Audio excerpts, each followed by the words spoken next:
Hi friend ఈ వీడియోలో నేను చెప్పేది ఏంటంటే ఫ్రెండ్స్ మనకు ఆంధ్రప్రదేశ్లో వృద్ధాప్య పెన్షన్ ఉంది కదా.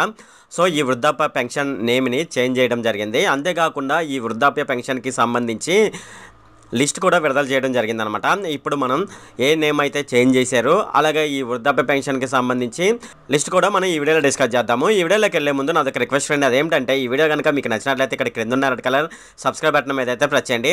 ఇలా మీరు రెడ్ కలర్ సబ్స్క్రైబ్ బటన్ మీద ప్రెస్ చేయడం వల్ల నేను చేసిన ప్రతి ఇన్ఫర్మేషన్ వీడియో అనేది అందరికంటే ముందు అప్డేట్ రూపంలో మీ మొబైల్కి అయితే చేరిపోతుంది.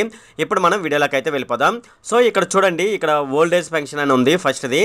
సో ఓల్డ్ ఏజ్ పెన్షన్ అంటే సాధారణంగా పెద్ద వయసు ఉన్న వాళ్ళకి ఇచ్చే పెన్షన్ అనమాట. సో ఇది వచ్చేసేసి 3,000 రూపాయలు ఇంతకు ముందు ఉండేది. మన టీడీపీ గవర్నమెంట్ వచ్చిన తర్వాత ఇది 4,000కి పెంచడం జరిగింది. అలాగే వీడియో పెన్షన్ అంటే భర్త చనిపోయిన వాళ్ళ పెన్షన్ అనమాట. అది ఇంతకుముందు 3,000 ఉండేది, ఇప్పుడు 4,000 రావడం జరిగింది. అలాగే వేవర్స్కి వచ్చేసేసి ఇంతకుముందు 3,000 ఉండేది, ఇప్పుడు 4,000కి పెంచడం జరిగింది. అలాగే తొడ్డి టాపర్స్ అనమాట.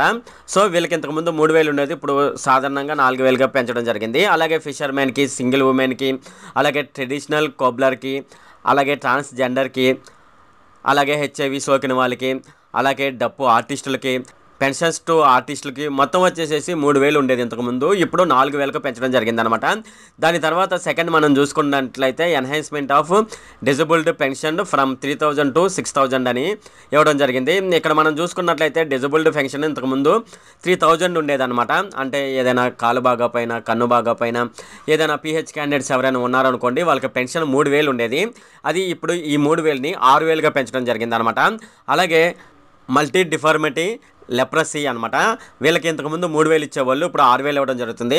అలాగే ఫుల్లీ డిజబుల్డ్ పర్సన్స్ పెన్షన్ అనమాట, అంటే ఎవరైతే మంచానికి పరిమితమై ఉంటారో వాళ్ళకి సంబంధించి పెన్షను 15,000కి అయితే ఇవ్వడం జరుగుతుంది అనమాట.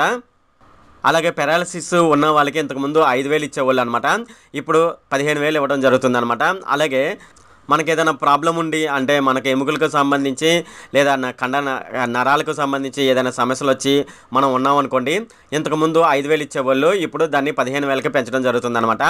అలాగే కిడ్నీ సమస్యలు, లివర్ సమస్యలు, ఇంకేమైనా సమస్యలు ఉన్నాయి అనుకోండి, దానికి సంబంధించి పెన్షన్ అనేది ఇంతకుముందు 5,000 ఇచ్చేవాళ్ళు అనమాట, ఇప్పుడు దాన్ని 10,000కి పెంచడం జరుగుతుంది. అలాగే అదర్ కేటగిరీస్ మనకు వచ్చేసేసి డయాలసిస్ చేయించుకునే వాళ్ళు ఉంటారు కదా, కిడ్నీ ప్రాబ్లం ఉండి వాళ్ళకు, అలాగే సైనిక్ వెల్ఫేర్ పెన్షనర్కి, అలాగే అభయహస్తం వాళ్ళకి, అలాగే అమరావతి ల్యాండ్లెస్ పూర్ పీపుల్కి వచ్చేసేసి మనకి ఇంతకుముందు 10,000 ఇచ్చేవాళ్ళు అనమాట. ఇప్పుడు ప్రజెంట్ అయితే అది పెంచుతున్నారా లేదో అనేది కూడా ఇక్కడ మెన్షన్ చేయలేదన్నమాట. సో వాళ్ళకు కూడా త్వరలోనైతే పెంచే అవకాశం అయితే ఉందన్నమాట. ఇది ఫ్రెండ్ మనకు పెన్షన్ లిస్ట్ అయితే ఈ విధంగా ఉంది. ఇది ఫ్రెండ్ ఈ వీడియో కనుక మీకు నచ్చినట్లయితే ఇక్కడ క్రింద ఉన్న రెడ్ కలర్ సబ్స్క్రైబ్ బటన్ మీద అయితే ప్రెస్ చేయండి. అలాగే ఈ వీడియోని మీ ఫ్రెండ్స్ అండ్ ఫ్యామిలీ మెంబర్స్కి అయితే షేర్ చేయండి. అలాగే ఈ వీడియో సంబంధించి ఏమైనా కామెంట్లు ఉన్నాయి అనుకోండి, నాకు తప్పనిసరిగా క్రింద ఉన్న కామెంట్ సెక్షన్లో అయితే తెలియజేయండి. ఈ వీడియో అంతే friend. Okay, thank you friend.